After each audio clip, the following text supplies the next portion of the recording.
ఇవాళ రాష్ట్ర వ్యాప్తంగా కూడా రైతుల కోసం దీక్షలు చేయడం జరిగింది. మనతో మాట్లాడడానికి మాజీ మంత్రి జగదీష్ రెడ్డి ఉన్నారు. చెప్పండి, రైతులని అన్ని విధాలా ఆదుకుంటామని కాంగ్రెస్ చెప్తుంది, మరి వాళ్ళ దీక్షలు చేయడానికి కారణం ఏమంటారు?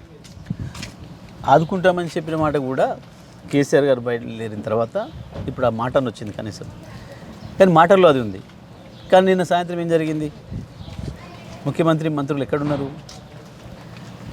ఒక ఛానల్ ఫోన్ చేసి కేసీఆర్ గారు ఇట్లా అంటున్నారు, ఇవాళ మధ్యాహ్నం 3 గంటలకు 2 గంటలకు ఎండలో తిరుగుకుంటూ పొలాల్లో ఉండి డిమాండ్ చేస్తున్నారు రైతుల తరఫున, మీరు ఏమంటారు అని మాట్లాడితే ఒక మంత్రి నాకు వేరే పని ఉంది, నాకు అవతల క్రికెట్ మ్యాచ్ పోయేది ఉంది, రైతుల పని పెద్ద సమస్య కాదు, ఇంపార్టెంట్ కాదు అనుకుంటూ పోవడం అంటే ఈ ప్రభుత్వానికి రైతుల పట్ల ఎటువంటి అభిప్రాయం ఉంది అనేదానికి నిదర్శనం ఇవాళ వీళ్ళు చేసిన పని. మీరు చూస్తున్నారు, గత నెల రోజులుగా దాదాపు నెల 15 రోజుల నుంచి రైతాంగం వాళ్ళే ముత్తుకున్నారు. వాళ్ళ పొలాల్లో పడి బొలుతూ మేము చచ్చిపోతాం, మాకు ఆత్మహత్య తప్ప వేరే దిక్కు లేదు అని చెప్పి రైతాంగం ముత్తుకుంటుంటే సోషల్ మీడియాలో రావడం, ఇతర మీడియాలో కూడా రావడం చూసినాం మనం. దాని తర్వాత వాళ్ళు స్పందించడం లేదు. ప్రభుత్వం మీరన్నా స్పందించండి, ప్రతిపక్షంగా మీరు కొట్టడాలి మా తరఫున రైతులు మమ్మల్ని అప్రోచ్ అయ్యారు. ఆ సందర్భంలో మేము తిరిగినాం, చూసినాం అన్నీ కూడా రైతుల బాధలు. చివరి కేసీఆర్ గారు స్వయంగా బయలుదేరారు. ఈ ఎండల్లో తిరగొద్దు అని చెప్పి ప్రభుత్వమే ఒకవైపు చెప్తున్నప్పటికి కూడా రైతుల కొరకు నా ఆరోగ్యం సమస్య కాదు, నా ఆరోగ్యం లెక్క పెట్టే పని లేదు, 10 ఏళ్లలో నేను నిర్మాణం చేసిన వ్యవసాయ రంగం నాశనం అయిపోతుంది, ఒక ధైర్యం కోల్పోయే పరిస్థితి వచ్చింది, మళ్ళీ రైతాంగం 14 ముందు పరిస్థితులు మళ్ళీ వస్తున్నాయని చెప్పి కేసీఆర్ గారు స్వయంగా బయలుదేరి పోయి తిరిగి వస్తుంటే ప్రభుత్వానికి సోయిందా ఇప్పటివరకు ఏదైనా ఒక సమీక్ష?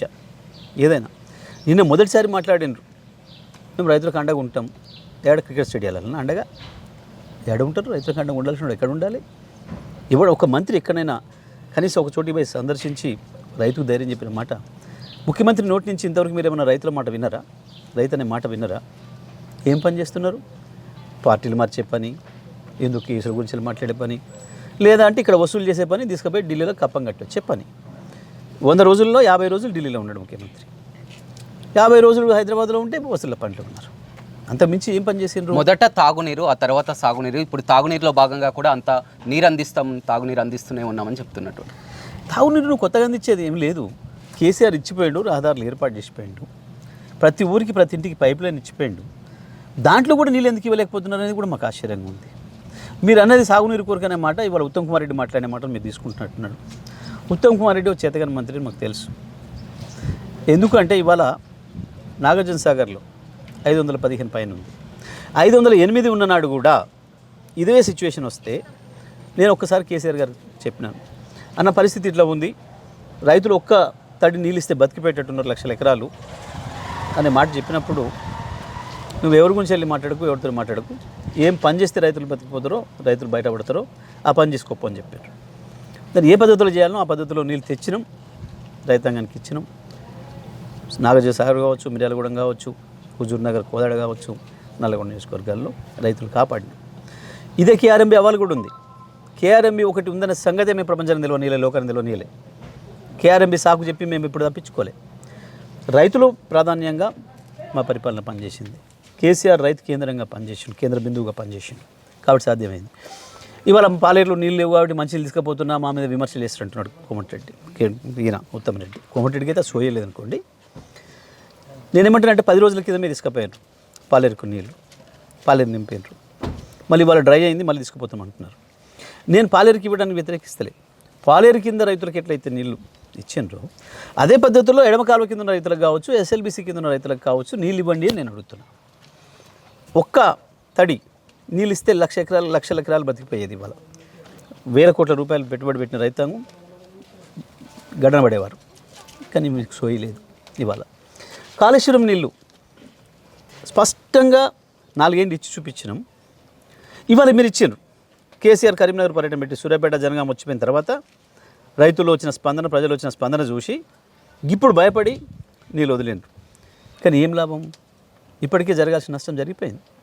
1,00,000 ఎకరాలు నాశనం అయిపోయింది. ఎండిన పొలం, చచ్చిపోయిన పొలానికి నీళ్ళు ఇస్తే ఉపయోగం లేదు. ఏం చేసినావు? ఇవాళ అదే కాళేశ్వరం పంపులు ఎత్తినావు. ఎందుకు? 3 నెలలుగా మీరు చేసిన దుర్మార్గమైన ప్రచారం ఏదైతే ఉందో, కుంగిన 3 పిల్లర్లను అడ్డం పెట్టుకొని కేసీఆర్ని బదనాం చేస్తామని చెప్పి ఏదైతే మీరు కలలుగన్నారో అవి ఏడ బయటపడతాయో, ప్రజలకు మళ్ళీ కాళేశ్వరం ఉందనే సంగతి ఎక్కడ తెలుస్తుందో అని చెప్పి ఒక మూర్ఖత్వంతో ఒక అనాగరికమైన పద్ధతుల్లో ఏ ప్రభుత్వం చేయకూడనటువంటి నేరం చేసిన మీరు ఉన్న నీళ్ళని తీసుకొచ్చి ఇచ్చి లక్షల ఎకరాలను కాపాడే అవకాశాన్ని పోగొట్టి రైతాంగంలో మన్ను కొట్టిన మీరు ఇవాళ బయటపడిపోయింది. మీరేంది మీ నైజం ఏంది, కాళేశ్వరం అట్లే ఉన్నదని, దాని పంపులు పనిచేస్తేనే దాని ద్వారా నీళ్ళు ఇవ్వచ్చు అనే సంగతి ఇవాళ తెలిసిపోయింది ప్రపంచానికి. కరెంటు విషయంలో కూడా బీఆర్ఎస్ అబద్ధం ఆడుతుందని కూడా మంత్రులు చెప్తున్నారు. గతంలో కంటే ఇప్పుడు సామర్థ్యం పెరిగిందని కూడా చెప్తున్నటువంటి మేమే చెప్తున్నాం సామర్థ్యం పెరిగింది. నేను 7,000 నుంచి వెళ్ళి మేము 18,000కి తెచ్చినాము. ఇవాళ ఇంకొక 1,600 కలిసింది. దాంట్లో 1,400 మనకు హక్కు ఉంది ఎన్టీపీసీ నుంచి, 19,400కి వచ్చింది. నీ డిమాండ్ 15,600 ఉంది. ఎందుకు ఇంకా ఇవాళ కట్ చేస్తున్నావు? పవర్ కట్స్ ఎందుకు ఉంటున్నాయి? ఎందుకు గంటల తరబడి పవర్ లేకుండా చేస్తున్నావు? ఎందుకు లో కరెంట్ లో వోల్టేజ్ కరెంట్ వచ్చి మోటార్లు కాలిపోయిందని రైతులు మొత్తుకుంటున్నారు? మీ బీఆర్ఎస్ పార్టీ మాట్లాడడం లేదు కదా. మీరు ఇవాళ మీరే పోవచ్చు, గ్రామాలలో పోతే మోటార్లు రిపేర్ చేసే వాళ్ళు ఉంటారు, మెకానిక్లు ఉంటారు. వాళ్ళు షాప్కి వెళ్ళి కూర్చోండి. ఇవాళ ఎన్ని మోటార్లు సీరియల్లో ఉన్నాయి, లైన్లో ఉన్నాయి. 3-4 నెలల క్రితం ఏముంది, వరుసగా 10 ఏళ్ళు. వాళ్ళు ఒక్కరే కదా మా మీద కోపంగా ఉంది. ఇన్వర్టర్లు అమ్ముకుంటోళ్ళు, జనరేటర్లు అమ్ముకుంటోళ్ళు, మోటార్ రిపేర్ చేసేటోళ్ళు కదా మా మీద కోపంగా ఉందని చెప్పినాం మేము అన్నాడు. ఇలా వాళ్ళు హ్యాపీగా ఉన్నారు. ఏంది కారణం? మళ్ళీ మాకు పాత రోజులు వచ్చినాయి, 14 ముందు రోజులు. ప్రజలందరికీ కూడా 14 ముందు రోజులే వచ్చినాయి. ఇదే మంచినీళ్ళు లేకపోవడం, ఇదే కరెంట్ లేకపోవడం, ఇదే సాగునీళ్ళు లేకపోవడం, అన్నీ కూడా తెచ్చింది కాంగ్రెసే. అందులో సందేహం. అదేవిధంగా మంత్రి కోమటిరెడ్డి వెంకటరెడ్డి కూడా కేసీఆర్కు లీగల్ నోటీస్ పంపిస్తున్నారు. నేనేమన్నా కాంట్రాక్టర్, నా మిడ్మానే నేను కట్టిందని నన్ను ఒక కాంట్రాక్టర్గా సంబోధిస్తున్నారని ప్యాక్ స్పష్టంగా పంపించచ్చు. సంతోషం, నేను వెల్కమ్ చేస్తూ ఉన్నా. ఎవరి పేరు మీద ఉందో కంపెనీ, మీరు ఎవరెవరేందో అన్నీ కూడా బయట పెట్టవచ్చు. పంపాలి, వెంటనే పంపితే మంచిది. మేము రెడీగా ఉన్నాం. రైట్. ఇవాళ కాంగ్రెస్ తుగ్గూడలో సభలో గతంలో చూసినట్లయితే 6 గ్యారెంటీలతో రాష్ట్రంలో అధికారంలోకి వచ్చింది. ఇవాళ 5 న్యాయ్ 25 గ్యారెంటీతో మళ్ళీ కూడా తుక్కుగూడలో సభ జరుపుతున్నాం. మేనిఫెస్టో కూడా ఇక్కడే ప్రకటించబోతున్నామని సీఎం రేవంత్ రెడ్డి చెప్తారు. అవాళ 420 హామీలు, ఇప్పుడు పైలా 25 హామీలు. 420 హామీల పని తేలిపోయింది. వీళ్ళు పైలా 25 గంటలు అంటారు. ఇప్పుడు కాంగ్రెస్ గ్యారెంటీలు నమ్మే పరిస్థితుల్లో లేదు తెలంగాణ సమాజం. ఒడిచిపోయింది మీద ఒకటేసారి. ఒకసారి ఒకరిని మోసం చేయొచ్చు, కానీ 2 సార్లు మొత్తం ప్రజలందరినీ మోసం చేయడం సాధ్యం కాదు. కాంగ్రెస్ పార్టీ హామీల వరకే తప్ప ఆ తర్వాత ఏం చేయదనే విషయం తేలిపోయింది. పైగా మీరు ఏ విషయానికి ప్రాధాన్యతనిస్తున్నారనే విషయం ప్రజలకు అర్థమైంది. మీ వసూళ్లకు, మీ దందాలకు, మీ కప్పం కట్టి వచ్చడాలకు ఇచ్చే ప్రాధాన్యత రైతాంగానికి కానీ, ప్రజలకు కానీ, ప్రజల గొంతులు తడపడానికి కానీ, పొలాల గొంతులు తడపడానికి కానీ మీ ప్రాధాన్యత లేదు అనే విషయం అర్థమైపోయింది. అన్ని వర్గాల్ని మోసం చేసిండ్రు. రైతుల్ని మోసం చేసిండ్రు, దళితుల్ని మోసం చేసిండ్రు, యాదవుల్ని మోసం చేసిండ్రు, విద్యార్థుల్ని మోసం చేసిండ్రు, మహిళల్ని మోసం చేసిండ్రు, ఆఖరికి వృద్ధుల్ని వృద్ధాప్య పెన్షన్లు ఇచ్చేటోళ్ళని కూడా మోసం చేసిండ్రు. అందరిని పడగొట్టాను, అందరినీ. అదేవిధంగా ఇక్కడ ఇస్తానన్న 4,000 ఇవ్వలేదు, ఇస్తానన్న 2,500 ఇవ్వలేదు, మళ్ళీ ₹1,00,000 ఇస్తామని ఇవ్వలేదో ఎవరు నమ్మాలి? మీ అన్ని పిట్టల దొరల హామీలని అర్థమైపోయినాయి. బీఆర్ఎస్ ఎమ్మెల్యేలు కూడా చాలా వరకు పార్టీలో చేరబోతున్నారు. కొంతమంది 12 మంది ఎమ్మెల్యేలు చేరబోతున్నారంటే స్వయంగా ఉత్తమ్ కుమార్ రెడ్డి కాదు, 25 మంది ఎమ్మెల్యేలు కూడా టచ్లో ఉన్నారు, పార్టీలో చేరబోతున్నారని చెప్తున్నారు. మీ ఉత్తర కుమార్ రెడ్డి ఆయన, ఉత్తర కుమార్ రెడ్డి ఇవాళ మేనిఫెస్టోలో ఏం పెట్టిండ్రు, ఏం మాట్లాడిండు? మేనిఫెస్టోలో ఉంది కదా స్పష్టంగా, పార్టీ మారితే అదే క్షణం వేరే పార్టీ జెండా కప్పిన మరుక్షణమే ఆటోమేటిక్గానే పోతుంది, నాకు చట్టం తీస్తున్నాము అని చెప్పేసినేమో ఆడ ప్రకటించారు. నిన్న సాయంత్రమే అది బయటికి రిలీజ్ చేసిండ్రు, ఇవాళ సభలో ప్రకటించారు. నిన్న సాయంత్రానికి ఇప్పుడు సభలో ప్రకటించడానికి మధ్యలో ఉత్తమ్ రెడ్డి మాట్లాడాడు. ఇక దీన్ని బట్టే కాంగ్రెస్ పార్టీ మాటలు ఏందనేది ప్రజలకు అర్థమైంది. ఎలా ఉండబోతుంది? ఎందుకంటే ప్రతిసారి కూడా మంత్రులు పదే అసలు ఎంపీ ఎన్నికల తర్వాత అసలు బీఆర్ఎస్ అనేది ఉండదు, బీఆర్ఎస్కు ఒక్క స్థానం కూడా రాదని కూడా చెప్తున్నట్టు. ఇప్పటికీ కూడా సీట్లు ప్రకటించలేని అసమర్థులు ఎవరు? అభ్యర్థులే దొరకగా అంగట్లు తిరుగుతున్న వాళ్ళు ఎవరు? నీ ఇంట్లోనే పనిపోయే ఎద్దుంటే, వారు గెలుపు గుర్రాలకి ఇస్తామని ఆలస్యం. నీ ఇంట్లోనే పనిపోయే ఎద్దుంటే నువ్వు అంగడికి ఎందుకు పోతావు? అంగట్లో తిరిగి ఎక్కడుందా అని చెప్పి ఎందుకు వెతుకుతావు? ఎందుకు తిరుగుతున్నారు? మంది దొడ్లు ఎందుకు తిరుగుతున్నారు? అంగళ్ళు ఎందుకు తిరుగుతున్నారు? ఎందుకు వెతుకుతున్నారు? దాని అర్థమైంది, కాంగ్రెస్ పార్టీకి గెలిచే అభ్యర్థులు లేరు, కాంగ్రెస్ పార్టీకి గెలిచే అవకాశాలు లేవు. ఇది వెరీ క్లియర్. బీజేపీకైనా అంతే, కాంగ్రెస్కైనా అంతే.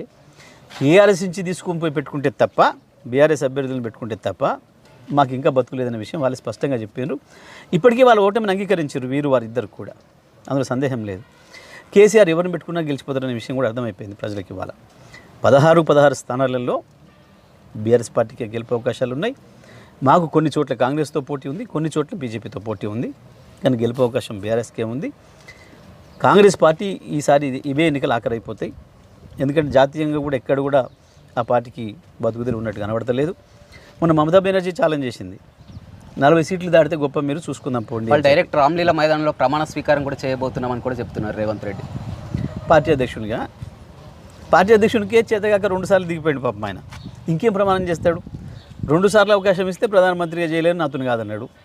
2 సార్లు పార్టీ అధ్యక్షునికి ఇస్తే మధ్యలో బస్సు ఆపి దిగి వెళ్ళిపోయాడు, నాతో నడిపొస్తలేదు ఈ బస్సు అని చెప్పి. ఇంక ఇప్పుడు ఆయనకి ఏమని ఇవాళ ప్రజలు ఎట్లా అనిస్తారు? పదే మీ పార్టీ వర్కింగ్ ప్రెసిడెంట్ కానీ బీఆర్ఎస్ నేతలు కానీ ఆరోపిస్తున్నారు, రేవంత్ రెడ్డి ఎన్నికల తర్వాత మోదీతో జతగడతాడు, బీజేపీలో చేరతారని. 100% బీజేపీ మోడీతో జత కట్టే ఉన్నాడు. మొన్న శాసనసభ ఎన్నికల ముందు కూడా మోడీ సహకారంతోనే కాంగ్రెస్ పార్టీ ఇక్కడ లేచింది, మోడీ సహకారంతోనే ఉన్నాడు. ఇవాళ మోడీ చెప్తేనే కదా అదానికి ఇక్కడ కాంట్రాక్ట్లు ఇస్తుంది, అదానికి ఇక్కడ ఆహ్వానిస్తుంది. ఓ దిక్కేమో అదాని కాదు, ఆయన పేరు మోదాని అని చెప్పేసేమో రాహుల్ గాంధీ మాట్లాడతాడు. మోడీ ప్లస్ అదాని కలిస్తే మోదాని, వీళ్ళిద్దరు కలిపే ఈ దేశాన్ని పరిపాలిస్తున్నారు, క్రోనీ క్యాపిటలిజం తెచ్చిందే ఈయన అని చెప్పేసి రాహుల్ గాంధీ చెప్తున్నాడు.